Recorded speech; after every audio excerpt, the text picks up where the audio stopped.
digo que hubo un pueblo en el pasado al que su Dios le dio la categoría de elegido, instándole a abandonar el lugar donde vivían para ir en busca de una tierra prometida, es probable que ustedes imaginen a qué pueblo me estoy refiriendo.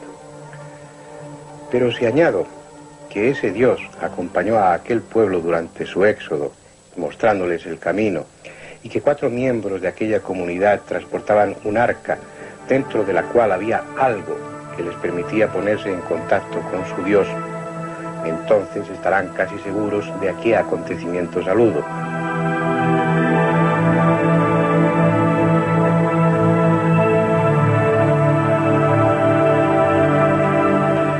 Y si enriquezco el relato con algunos detalles, como por ejemplo que no hicieron el camino en línea recta, sino que dieron vueltas durante años y años, guerreando con los pueblos que encontraban en su camino, y que nada más llegar a la tierra prometida después de innumerables fatigas, lo primero que hicieron fue levantar un templo por orden directa de ese Dios, entonces ya no les quedará duda alguna de que se trata del pueblo hebreo y de su éxodo.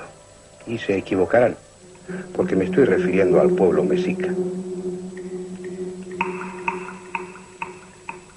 El pasado mítico de los aztecas, que por orden de su dios Huitzilopochtli cambiaron ese nombre por el de mexicas, es controvertido y oscuro, pero en síntesis se ajusta a un éxodo similar al del pueblo hebreo.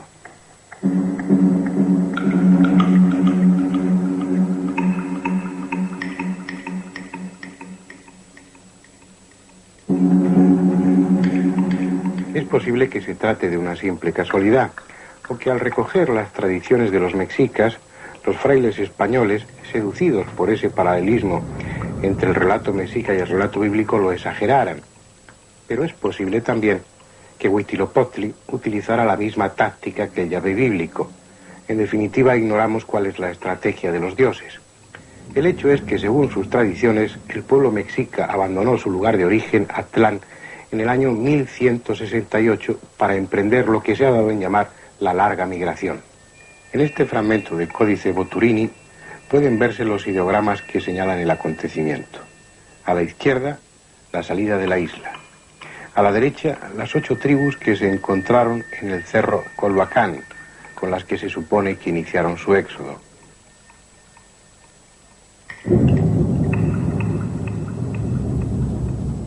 Y en el centro, la cueva de una montaña donde Huitzilopochtli, esquemáticamente representado dentro de un arca de espadañas, les dio instrucciones sobre su éxodo. Al lado de la montaña, un glifo con una fecha, el 1 Cuchillo de Pedernal, que corresponde al año 1168 de nuestra cronología.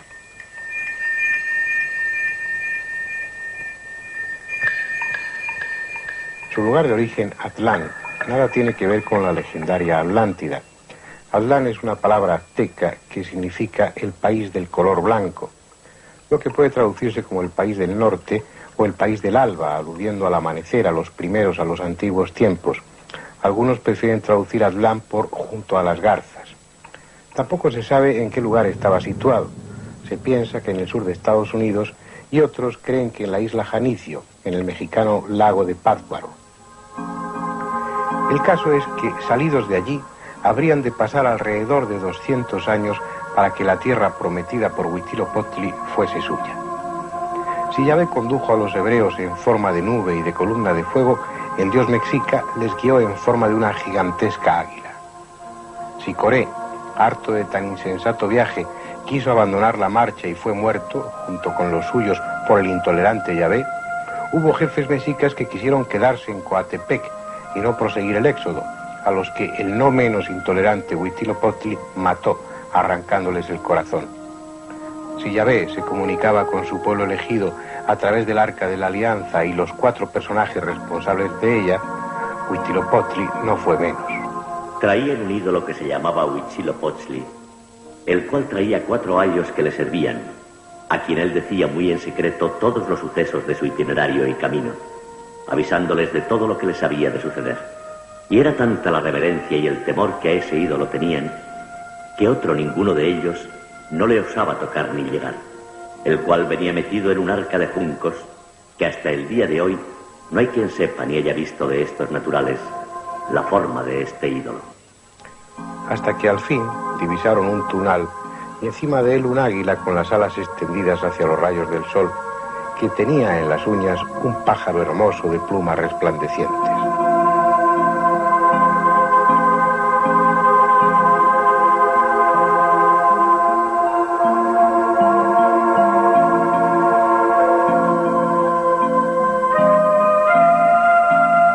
Porque en eso no hay acuerdo. Para unos lo que sujetaba el águila entre sus garras era un pájaro y para otros una serpiente. Poco importa. Lo cierto es que esa era la señal. La escena que, según había avisado Huitzilopochtli, significaba el fin de sus penalidades, la llegada a la tierra prometida. Y allí, donde estaba el águila, los mexicas se establecieron y con el tiempo edificaron su ciudad.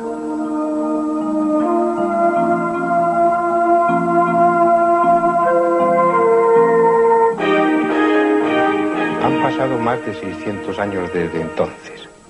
Pero es el mismo lugar y en muchos sentidos la misma ciudad.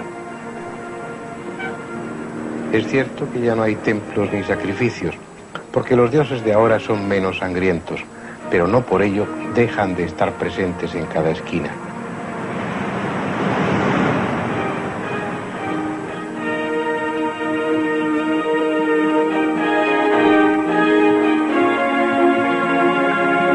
Las viejas calles estrechas ya no están. Han sido sustituidas por anchas avenidas donde monstruos de apestoso aliento circulan sin cesar. 20 millones de personas se aprietan en esta urbe gigantesca que en su continuo crecer ha ido devorando los pueblos de alrededor.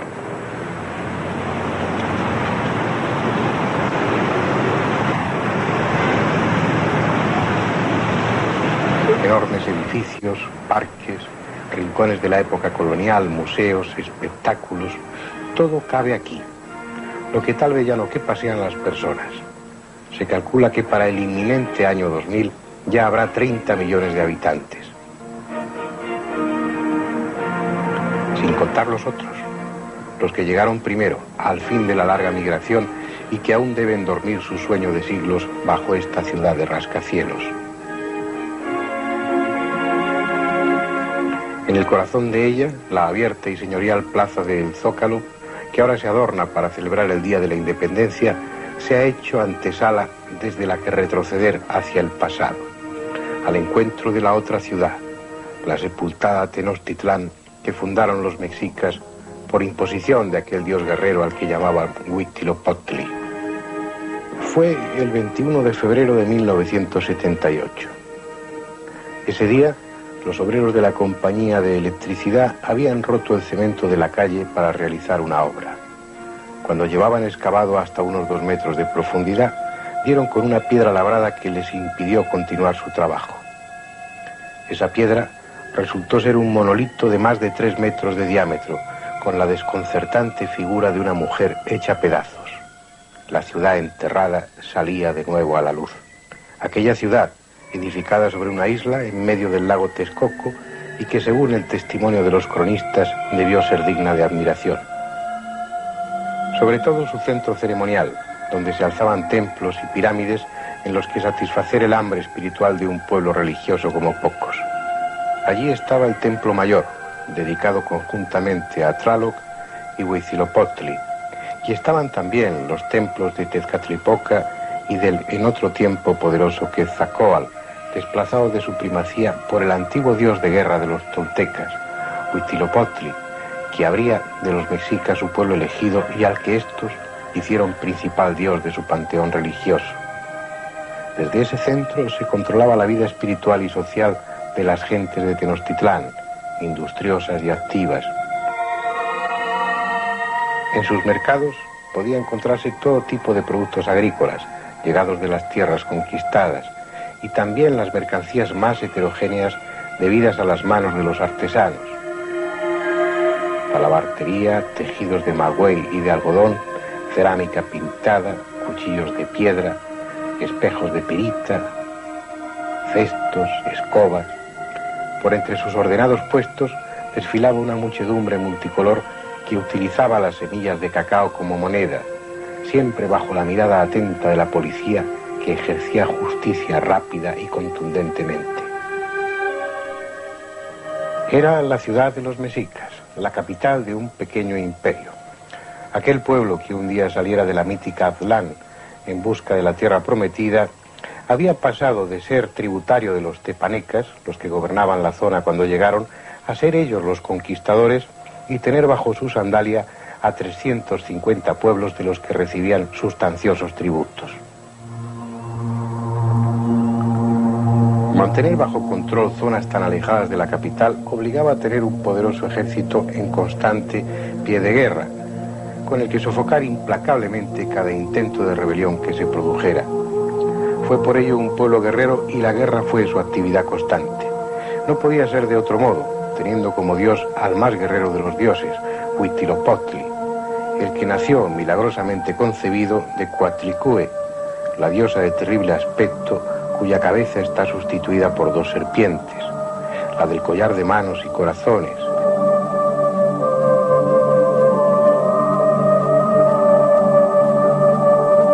La de la falda de serpientes, la diosa vestida con todo el simbolismo que en la iconografía mexica corresponde a lo que Coatlicue realmente era, la diosa madre tierra en su función generadora.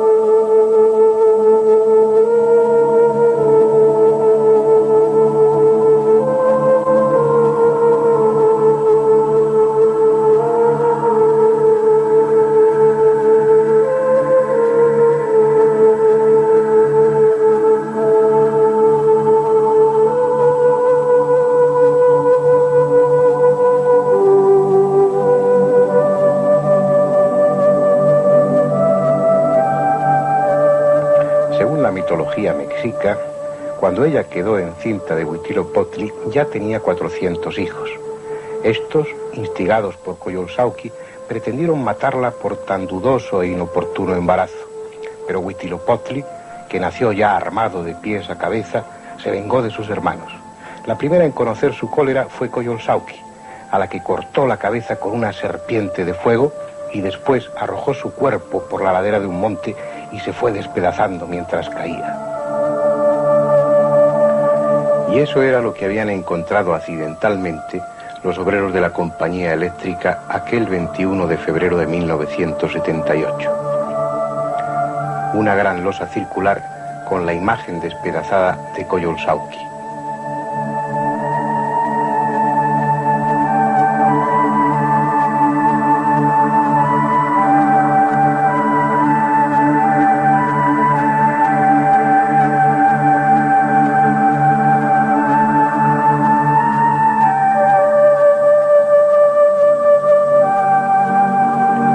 El destino había querido que las obras diesen con el mismísimo templo mayor de Tenochtitlán, la antigua capital de los aztecas mexicas.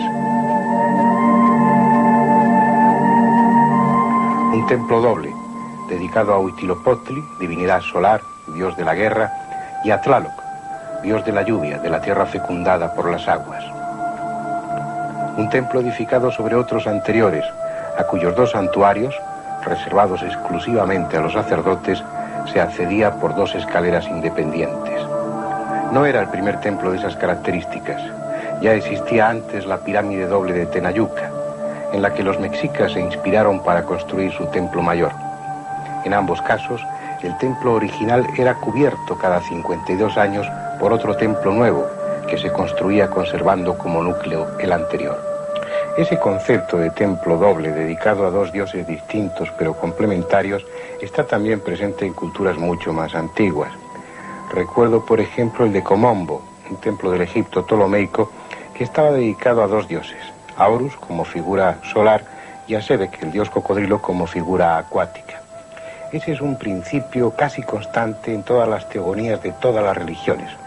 Una figura masculina, solar, un principio de energía generadora, y otra figura femenina, lunar, acuática, que sería el agua como el germen de la vida.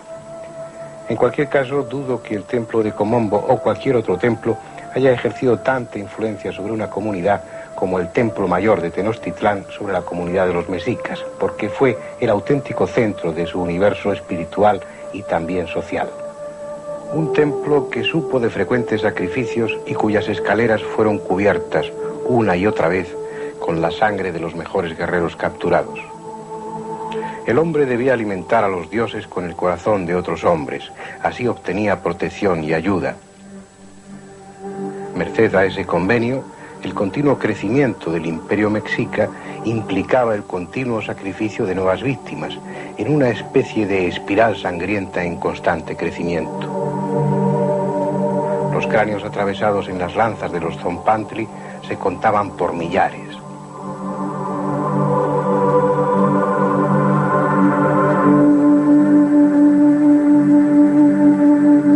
Colocada la espalda de la víctima sobre la piedra del sacrificio, 4 sacerdotes le sujetaban piernas y brazos en forma tal que el abombado pecho quedaba accesible al cuchillo, manejado diestramente por el sumo sacerdote, que de un gran tajo dejaba el corazón al descubierto para ser inmediatamente arrancado. Sin embargo, no había odio. Con frecuencia, la víctima, sobre todo si había demostrado valor en la lucha, era objeto de grandes atenciones hasta ese momento. No en vano estaba dedicado al más honroso de los papeles, morir para alimentar a los dioses. Y era ese carácter de los sacrificios el que los hacía aún más odiosos.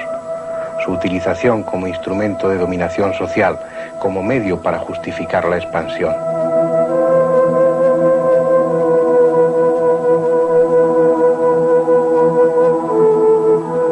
Era, en definitiva, la degradación del misticismo, de la acendrada espiritualidad que impregnó las otras culturas anteriores, las incomparablemente superiores culturas olmeca o maya. A partir de los toltecas, los sacrificios se generalizaron, pero son los mexicas quienes llevaron esa práctica a límites obsesivos.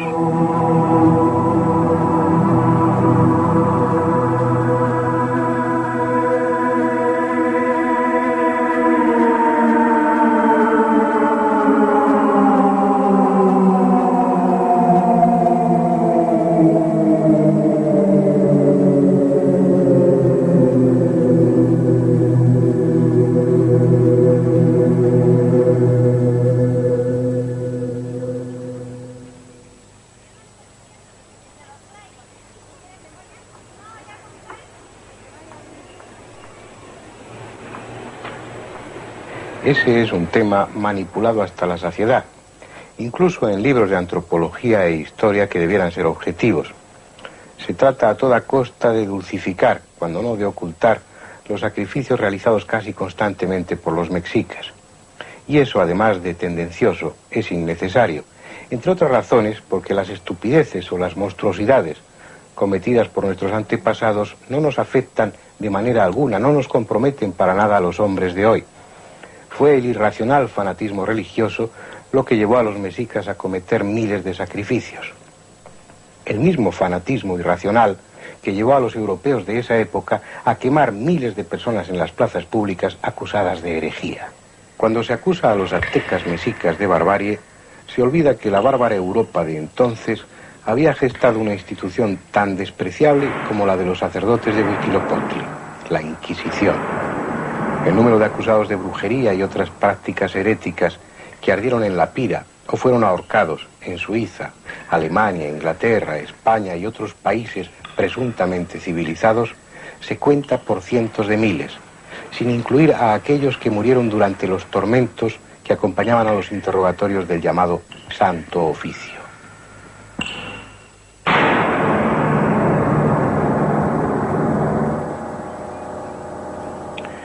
Es cierto que la actitud de unos no justifica la de los otros.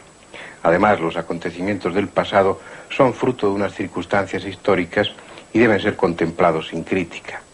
Pero sí es hora ya de entender que durante la conquista se produjo el encuentro entre dos culturas, que aparte de sus conocimientos o de su arte, se caracterizaban por un similar fanatismo religioso, por un similar desprecio a la vida humana, si ello convenía al interés de sus dioses, interpretada, claro está, esa voluntad divina por ambas castas sacerdotales. La llegada de los llamados conquistadores supuso el fin de una etapa histórica y el inicio de otra radicalmente distinta. Muchas cosas quedaron atrás, pero las más importantes ya hacía siglos que se habían perdido. Desnudos de ciencia y de cultura, los aztecas que partieron de Atlán fueron incorporando en su larga migración la filosofía y el arte de los pueblos con los que convivieron o a los que conquistaron.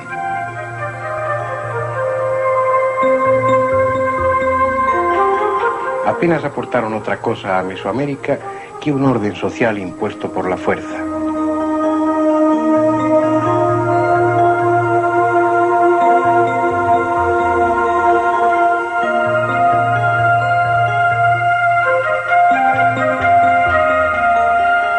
Pero en sus templos, en su cosmogonía o en sus esculturas está el sedimento, el retrato ya borroso de las maravillosas culturas que siglos antes que ellos florecieron en esa parte del mundo.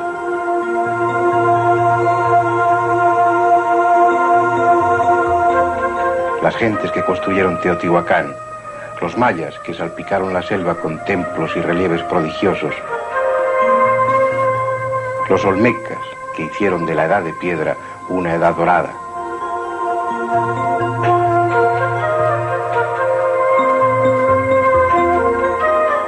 Ellos sí son la raíz cultural de Mesoamérica. Ellos son el ejemplo de que el hombre americano llevaba en sus genes un hambre insaciable de belleza.